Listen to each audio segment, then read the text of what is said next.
Oke, baik. Assalamualaikum warahmatullahi wabarakatuh.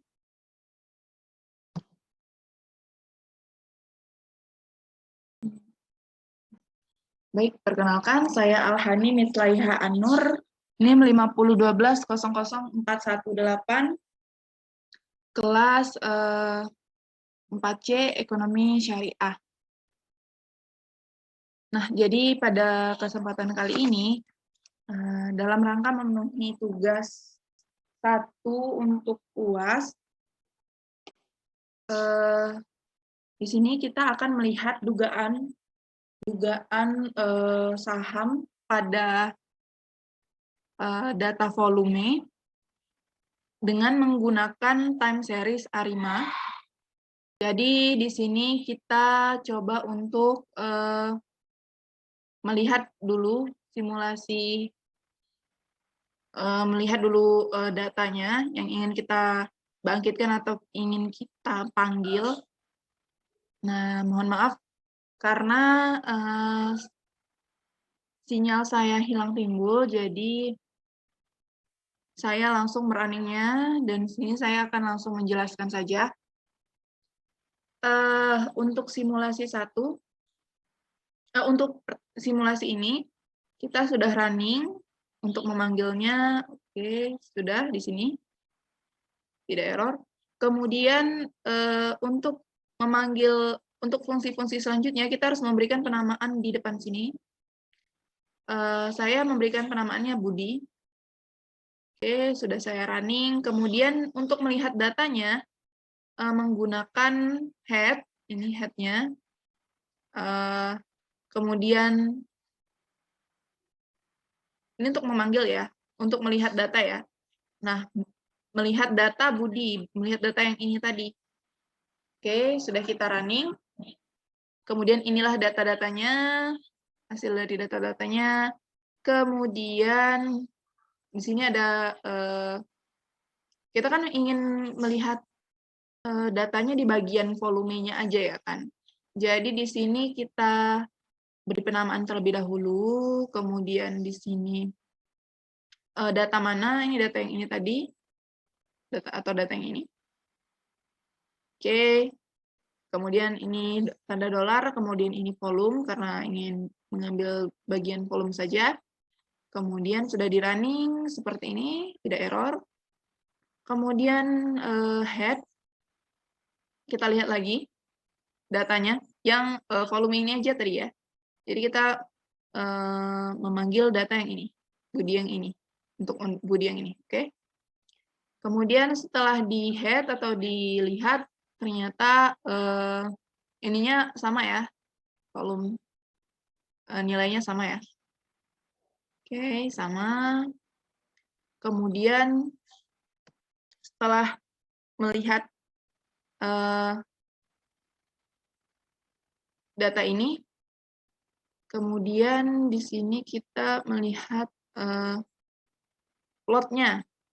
Plot itu untuk grafik. Plot itu atau grafik, kita harus melihat dulu ya. Running. Plotnya seperti ini. Oke. Kemudian ini, mohon maaf ya, ini karena datanya sudah saya running terlebih dahulu, karena memang sinyalnya sering gangguan ya. Jadi saya mengantisipasi. Kemudian ini untuk plotnya.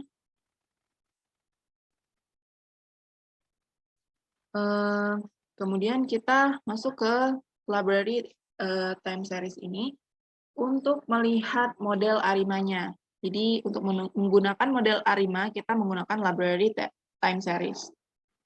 Oke. Lihat lagi. Nih, library time series sudah kita running. Oke. Nah, di sini kita harus install package terlebih dahulu, dan di sini saya sudah menginstal package punya saya. Kemudian setelahnya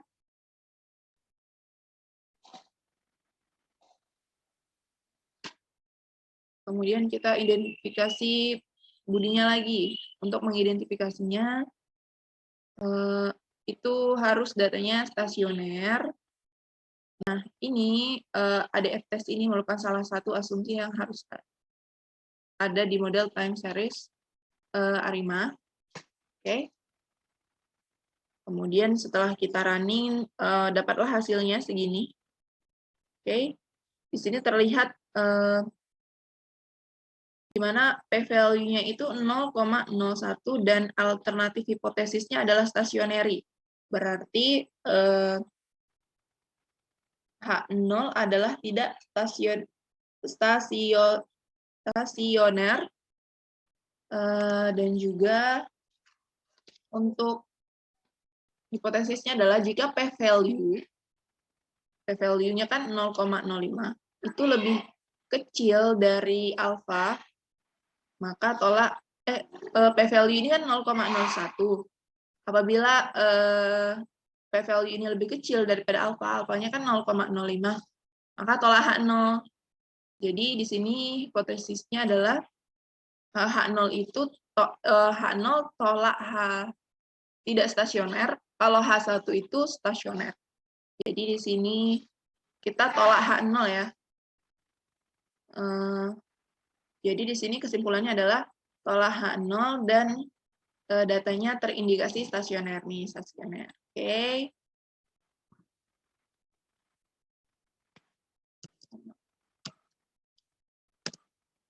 Oke. Setelah kita melakukan identifikasi ADF-TEST, stasioner atau tidak, kita kemudian mengidentifikasi ACF dan PACF-nya. Oke, kita running terlebih dahulu. Oke, ACF-nya ini terlihat ya, ada banyak garis ya. Nah, di sini kita hanya melihat garis yang melebihi garis biru ini ya. Ini garis birunya.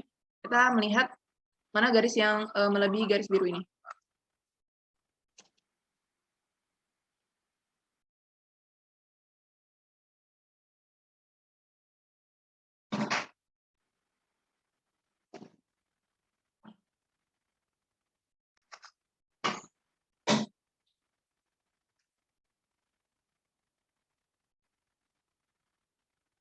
Oke, kita hitung terlebih dahulu.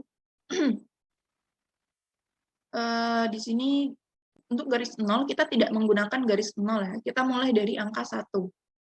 Mulai dari garis 1. Garis 1 mulainya dari sini ya. Kita lihat sampai ujung mana yang tidak memenuhi, tidak melewati garis. Nah, ini di garis ke-25, ini tidak mencapai garis biru ya, tidak mencapai garis biru. Jadi kita hanya menggunakan sampai 24 saja. Oke, untuk ACF berarti kita 24. Oke. 24. Nah, kemudian kita coba running juga PACF-nya. Kemudian terlihat juga di sini PACF-nya itu dari garis 1 ini. Yang melewati garis biru hanya sampai 6 ya. Ini kan 5, ini 6. Oke. Ini cuma 6. Nah, kenapa ini tidak digunakan? Karena pada garis ke-7 ini dia tidak melewati garis ini ya. Jadi otomatis untuk yang selanjutnya, untuk yang di belakang-belakang ini tidak digunakan lagi. Oke, jadi di sini cuma 6 ya. Oke. Itu untuk ACF dan PACF-nya. Kemudian di sini kita coba naikkan dulu ke atas. Oke.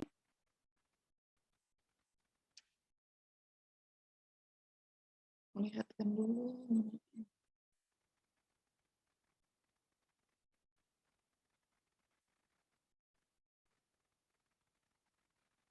Pada ini sebelumnya kita sudah running terlebih dahulu ACF dan PACF-nya ya.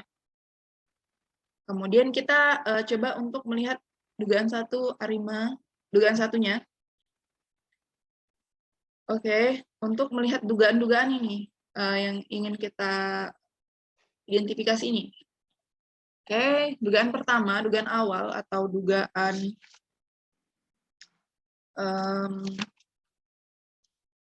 inisiasinya itu pertama kita menggunakan ini dugaan 1 sama dengan A5. A5 ini adalah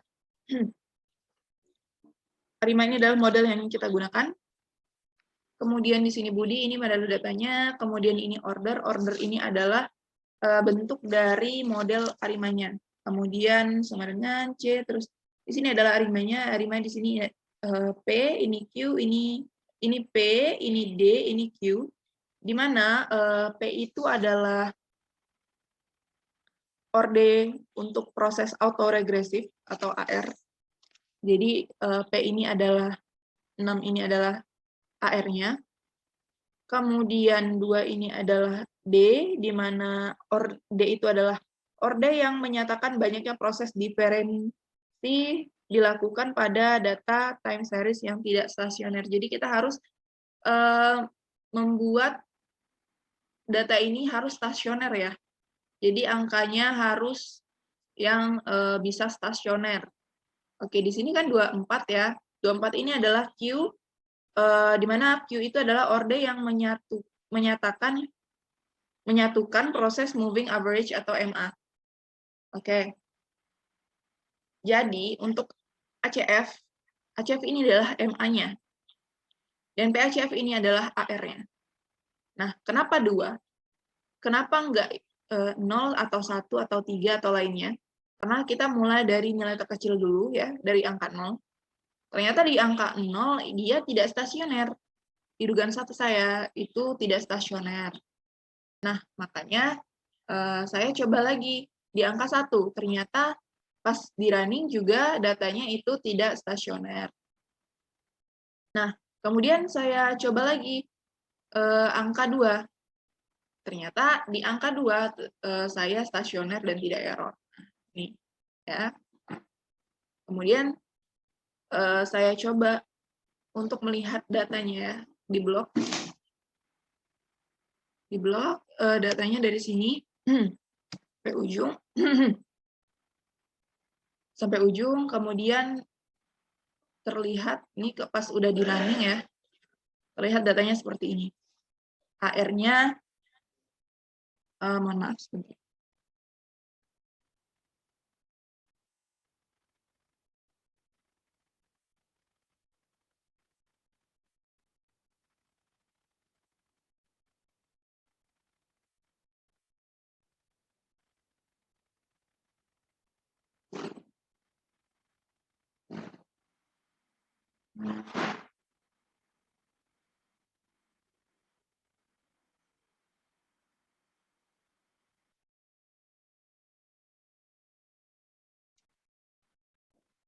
Oke, kita lanjut lagi. Mohon maaf, tadi ada kendala. Di sini kita kan ada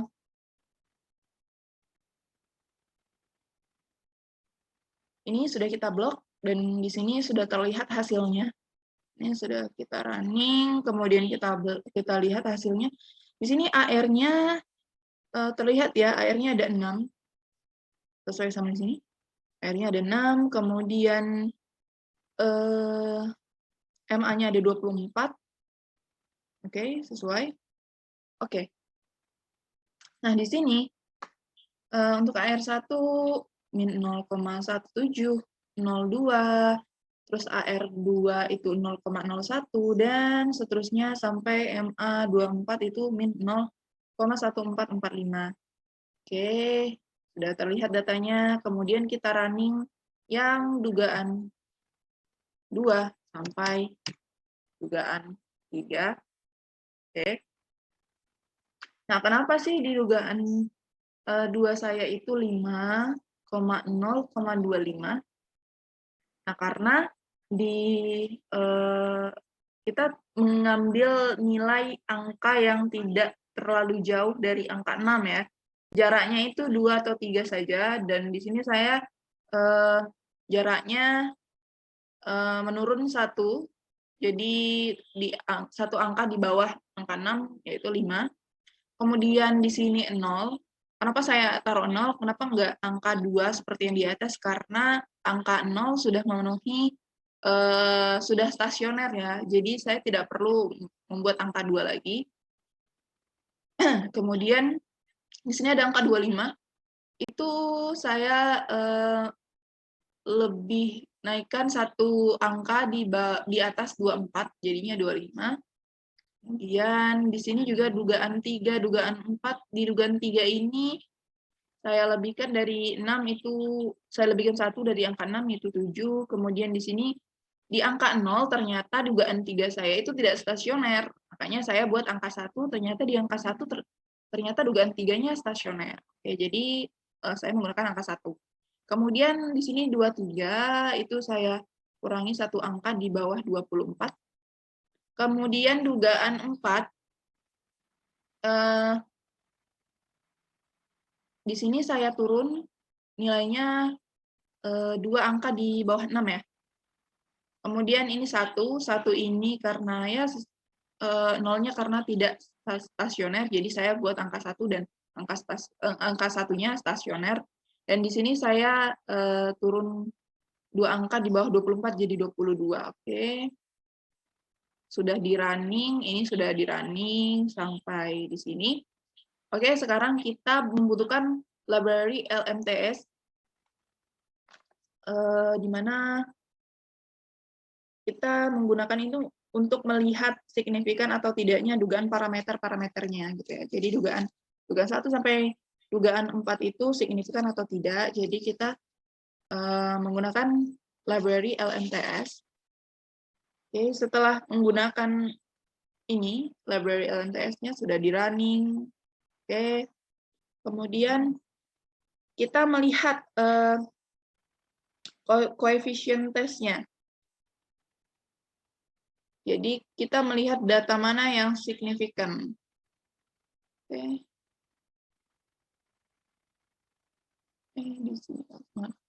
Di sini dari koefisien tes dugaan 1 yang signifikan itu ada di AR3, kemudian ada AR4, AR4, di mana kita melihat p-value-nya di sini.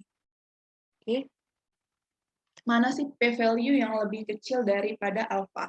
Alfa kan tadi 0,05 ya. Jadi di bawah angka 0,05. Nah, kalau yang titiknya 3 ini berarti dia sangat signifikan ya. Karena angkanya jauh di bawah 0,05. Oke, ini untuk dugaan 2-nya, ini untuk dugaan 3-nya.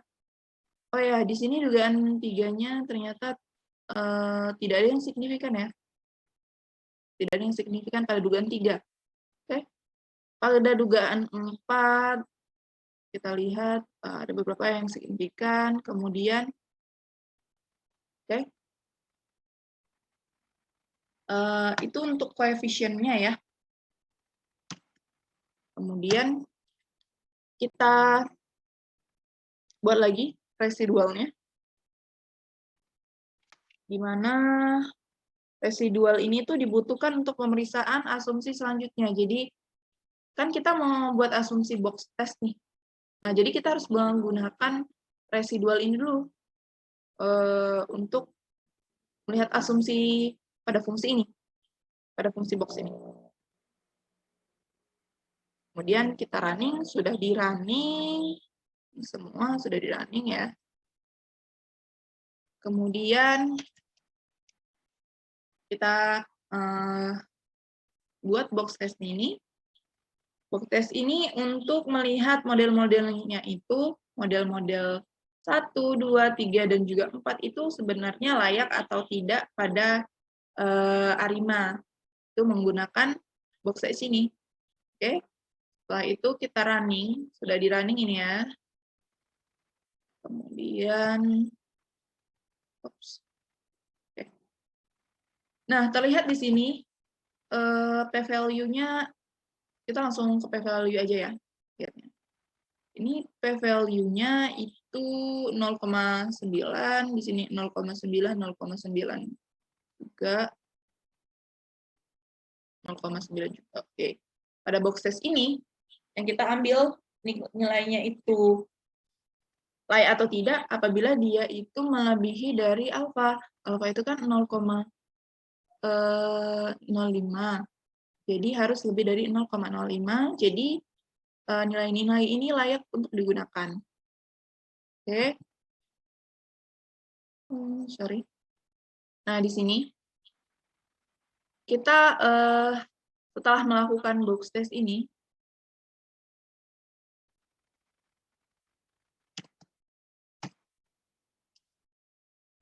nah kita melakukan uji akurasinya. Sebelum itu kita buat dulu library forecast-nya.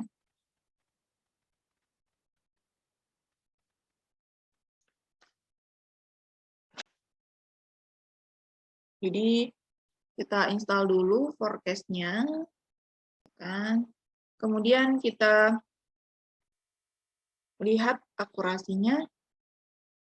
Oke, sini sudah di running semua akurasinya, dugaan 1, dugaan 2, sampai di sini ya, dugaan 4 ya.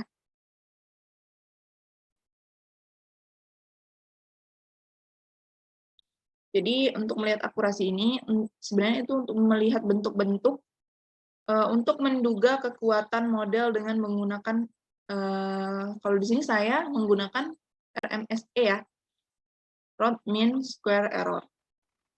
Jadi menduga nih mana yang bisa kita gunakan, yang paling akurat gitu ya. Nah, jadi kalau di RMSE kita cari nilai yang terkecil. Kalau nilai yang terkecil di sini dari dugaan 1 sampai dugaan 4, itu yang nilai terkecil adalah di dugaan ini ya, 3 ya. Kemudian kita lakukan forecast tadi, ini dugaan 3. Ini kita yang memunculkan datanya 100 ya, 100 prediksi dugaan selanjutnya. Nah, ini adalah prediksi-prediksinya. Oke, terlihat di sini prediksi-prediksinya. Misalnya di sini, kita lihat di forecast-nya ya. Misalnya di sini 1, 2, 1, 5 gitu ya kan. Ini volume ya. Volumenya 1, 2, 1, 5, 1, 2, 8, 8, oke. Seperti ini. Ini untuk dugaan-dugaan selanjutnya. Jadi seperti itu untuk mencari dugaannya. Nah, kita coba lihat lagi di volume di sini tadi. Nah, kalau untuk volume ini itu kan data yang sudah ada ya, data yang sebelumnya, data yang sudah ada. Nah, kan kita mau memunculkan data-data yang menjadi dugaan atau prediksi kita di volumenya. Nah, ini datanya sudah muncul. Nah, itu saja data-data, itu saja, sekian mengenai time series ARIMA menggunakan program R berdasarkan data Budi, Starch, and Sweetener yang saya gunakan pada simulasi 1 atau UTS saya sebelumnya. Lebih dan kurangnya saya mohon maaf. Saya akhiri. Wassalamualaikum warahmatullahi wabarakatuh.